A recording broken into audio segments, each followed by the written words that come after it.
To our channel. നമ്മൾ ഇന്ന് discuss ചെയ്യുന്നത് ഒരു പ്രധാനപ്പെട്ട ടോപ്പിക് കറണ്ട് അഫേഴ്സ് ആണ്. പാമ്പൻ പാലത്തിനെ പറ്റിയിട്ടാണ് നമ്മൾ ആദ്യം പഠിക്കുന്നത്.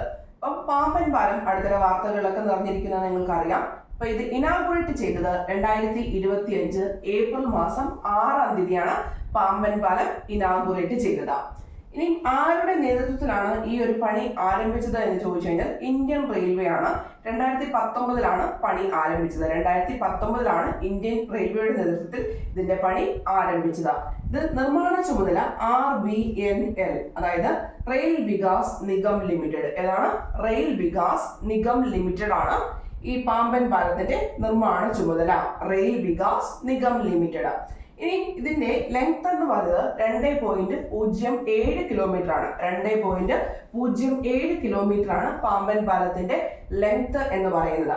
ഇനി ഇതിന്റെ ഒരു പ്രധാനപ്പെട്ട പ്രത്യേകത എന്ന് പറഞ്ഞിരിക്കുന്നത് സ്വന്തമായിട്ട് ഉയർത്താൻ പറ്റുന്ന 63 മീറ്റർ ഉള്ള ഓട്ടോമേറ്റഡ് ആയിട്ടുള്ള ലിഫ്റ്റ് സൗകര്യം ഇതിനകത്തുണ്ട്. അതാണ് ഇതിന്റെ ഏറ്റവും വലിയ സ്പെസിഫിക്കേഷൻ എന്ന് പറയുന്നത്.